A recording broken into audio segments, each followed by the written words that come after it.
స్నేహితులారా, ఈ సమయాన్ని బట్టి దేవునికి వందనాలు తెలియజేస్తూ ఉన్నాను. ప్రేమపూర్వకముగా మిమ్మల్ని అందరినీ వాక్య ధ్యానంలోనికి ఆహ్వానిస్తూ ఉన్నాను.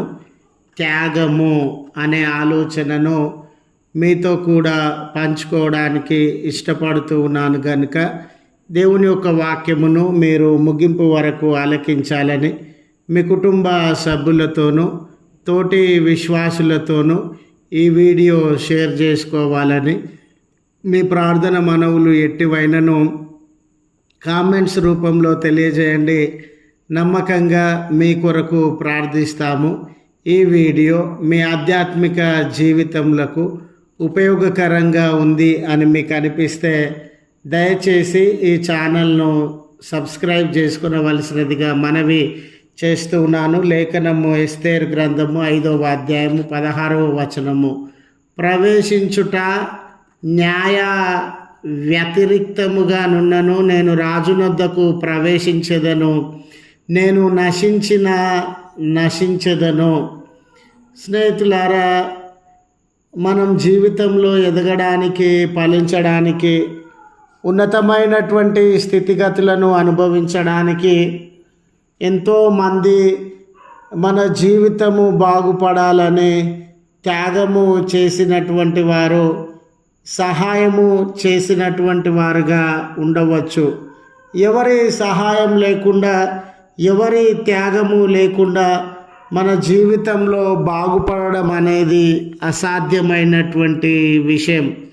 చూడండి, చిన్ననాటి నుండి ఈరోజు వరకు కూడా మనం జీవితంలో బాగుపడాలని మన తల్లిదండ్రులు ఎన్నో త్యాగములు మన కొరకు జరిగించినటువంటి వారుగా ఉన్నారు.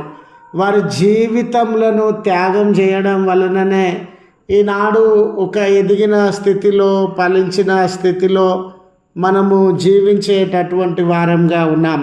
మన బాగోగుల కొరకు, చదువుల కొరకు, మన అక్కరలను తీర్చడానికి వారి జీవితంలో చిన్న చిన్న సంతోషాలను కూడా వారు త్యాగము చేసినటువంటి వారుగా ఉన్నారు. ఇలాంటి తరుణంలో స్నేహితులారా, ఎస్తేరు కాలంలో యూదులందరినీ ఒకే దినాన, ఒకే సమయంలో చంపాలనే శాసనము యూదుల జీవితములను వ్యతిరేకించి వారి పట్ల అసూయ, ద్వేషం కలిగినటువంటి ఆమాను రాజు గారిని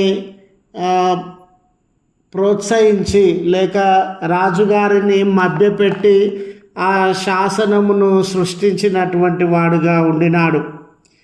ఆ దినాలలో మరలా రాజుగారిని సమీపించి ఆ శాసనం కొరకు రిక్వెస్ట్ చేయాలన్నా, ఆ శాసనమును మార్చివేయాలన్నా అది సామాన్య జనులతో, పరాయి పాలనలో జీవించుచున్నటువంటి యూదులతో అయ్యే పని కాదు. అయితే దేవుని కృపను బట్టి ఎస్తేరు ఆ దేశమునకు, ఆ సామ్రాజ్యానికి రాణిగా నియమించబడినటువంటి సందర్భం. ఆ దినాలలో వారికి ఉన్నటువంటి వాడుక లేదా శాసనము ఏమిటంటే, ఎవరైనాను రాణి అయినా కూడా రాజుగారి పర్మిషన్ లేకుండా ఆయనను సమీపించకూడదు. ఆయన పర్మిషన్ లేకుండా ఏ రకమైనటువంటి మనవి రాజుగారికి చేయకూడదు. ఒకవేళ రాజు యొద్దకు వెళ్ళినప్పుడు ఆయన అనీజీగా భావిస్తే, వీళ్ళు ఎందుకు వచ్చినారు అని తలపోస్తే, వారు మరణాన్ని శిక్షగా పొందేటటువంటి సందర్భం. కష్టంలుండినవి, కన్నీళ్ళుండినవి, ఆపదలుండినవి, మరణ శాసనములను ఉండినవి రాజుగారి దగ్గరికి వెళ్ళి, మా ప్రాణాలను రక్షించండి, ఈ బంధకాలలో నుండి, ఈ శ్రమలలో నుండి, ఈ శత్రువుల యొక్క పన్నాంగములలో నుండి మమ్మల్ని విడిపించండి అని ఎవ్వరు కూడా రాజుగారికి మనవి చేసుకోలేని పరిస్థితి, ఆ మార్గము ఎరుగనటువంటి పరిస్థితి. అలాంటి పరిస్థితుల మధ్య ఎస్తేర్ గారు కూడా అక్కడికి వెళ్ళడం అనేది అంత సాధ్యమైనటువంటి విషయం కాదండి. ఎస్తేర్ గారు కూడా రాజుగారి దగ్గరికి పర్మిషన్ లేకుండా వెళ్ళినట్లయితే ఆమె ప్రాణాలకు కూడా హాని జరిగే సందర్భం.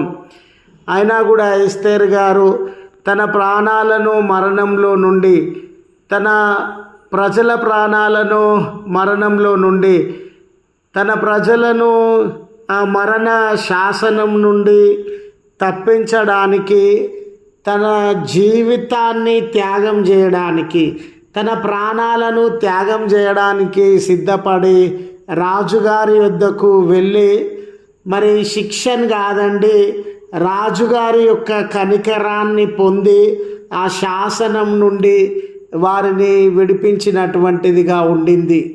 అయితే స్నేహితులారా, ఎస్తేరులాగా ఈ భౌతిక సంబంధమైన శరీరములను, భౌతిక సంబంధమైన బంధకములను, భౌతిక సంబంధమైన కన్నీళ్లను, శ్రమలను దూరపరచడానికి, ఎంతోమంది సహాయం చేయడానికి, వారి జీవితములను త్యాగం చేయడానికి, వారు ఎన్ని కోల్పోయినా కూడా మన పక్షాన నిలువబడడానికి సిద్ధముగా ఉండవచ్చు.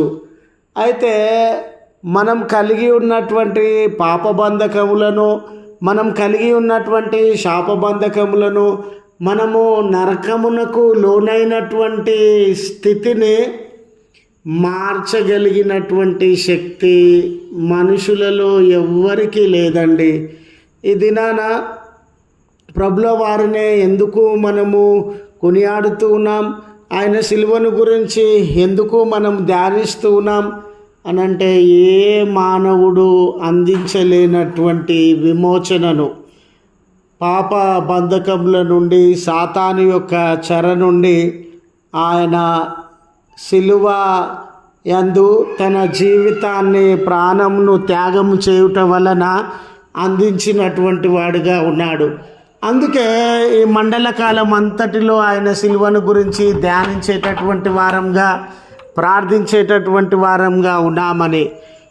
ఏ మనిషి ఇవ్వలేని రక్షణ, ఏ మనిషి అందించలేనటువంటి విమోచన ఆయన తన జీవితాన్ని త్యాగం చేయుట వలన, తన శరీర రక్తములను త్యాగం చేయుట వలన అందించినటువంటి వాడుగా ఉన్నాడు అని తెలియజేయడానికి సంతోషిస్తూ ఈ మాటలను ముగిస్తూ ఉన్నాను.